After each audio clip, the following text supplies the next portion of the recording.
So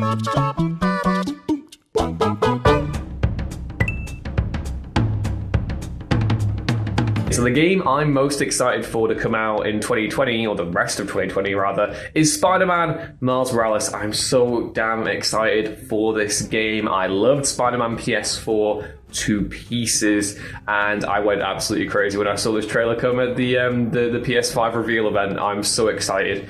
Insomniac just get the character, and it's great to see Miles getting his own game as well, you know, a year or 2 years rather after Spider-Man Into the Spider-Verse.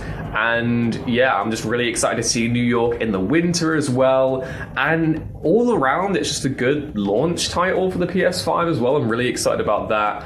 Can't wait to play it. And then also I am really excited for Lego Star Wars The Skywalker Saga, because I love Lego Star Wars. I've not loved a Lego game since Lego Marvel, which came out in 2014. I want to say, I can't remember for certain, but yeah, Lego Star Wars, the Skywalker Saga as well. Looking for a hefty dose of nostalgic goodness with that. Yeah, those two games I'm most looking forward to. I think we'll see more potentially of Star Wars, hopefully within the next few months, because it's meant to be coming out this year, and we've seen one trailer. But hopefully it's looking cool, because I'm really looking forward to it. That and Spider-Man. Really looking forward to both. So yeah, hopefully they're both great. I'm sure they will be, but yeah. So for me, the most anticipated game still to come in 2020 has to be Watch Dogs Legion, because I feel like we've just been waiting such a long time for it. I'm sure it hasn't been years. Maybe it has been years, I don't know. Time seems to meld together now, but I feel like I've been waiting decades for this game. I feel like it's been many, many moons since I saw that little old lady beating the crap out of people, and I was sold on the game, and I just want it to just hurry up and be here. It's been talked about that it's going to be October time, and I really hope that is the case, because it'll be a lot cooler then, and I can just sit there, put on my little granny outfit, and just innocently walk around and attack people with my purse, because secretly that is a dream of mine, to just be a little old lady that is beating the crap out of people. Don't ask me why, but it is, and I'm super excited for it. The fact that there's all these different characters that are playable and that main characters can die, it just seems very in-depth. I never got to actually play the first two, and so I'm just excited. This is the first one in the series that has really excited me, and I really just want to play it. They just have hyped it up so much for such a long time. So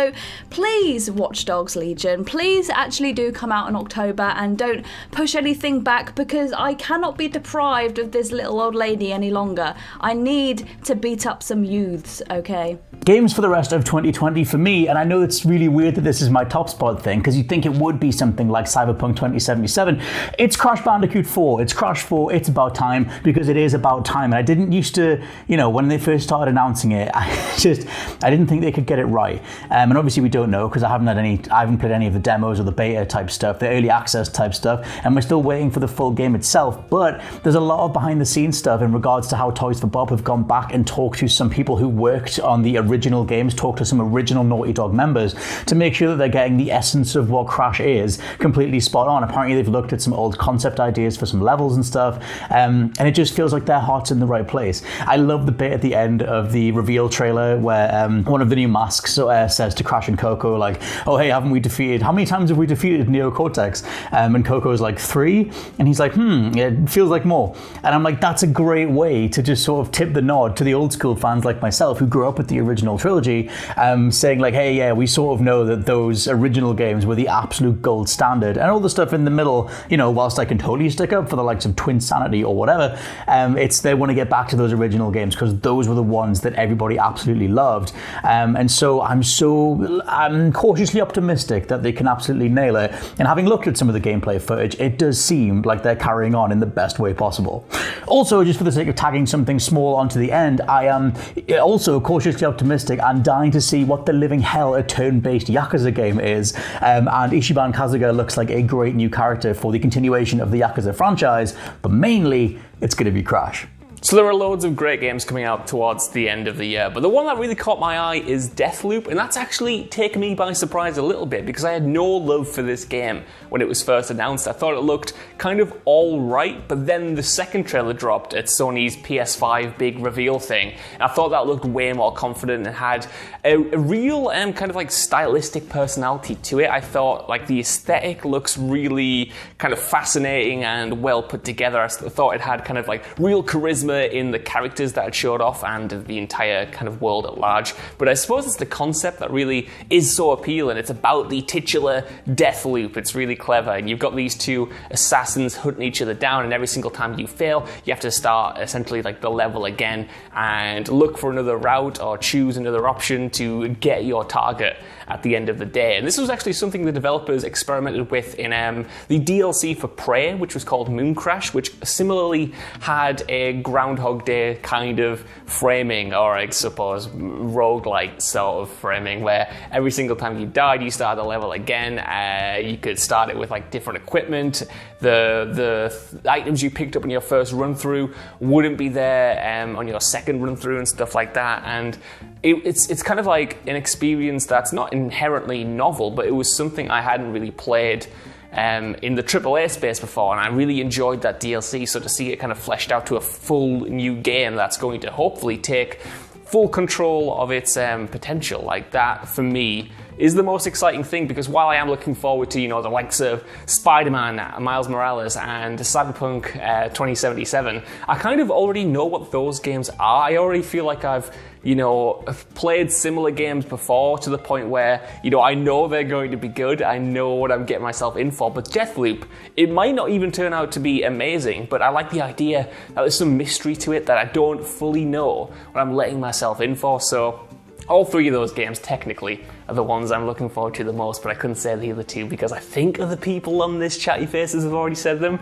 So yeah, those three, just breaking the rules now. And also Disco Elysium, when that port comes out, if it ever comes out, because I didn't get a chance to play that on PC, and I'm so hyped for that thing. But who knows if it's going to drop this year? So there's 4.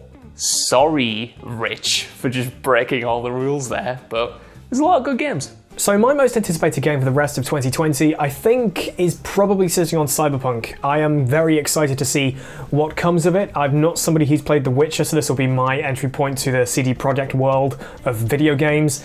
And just being lost in another FPS RPG, I'm really excited to do, because I loved Fallout 4. I know it's a very, very different comparison, but the way that game played, being in a first-person perspective, doing a lot of shooting with the RPG elements, as light or not based on your opinions of Fallout 4, I love that. So I'm really looking forward to seeing a cyberpunk world set in this sort of dystopian future with all body augmentations and things.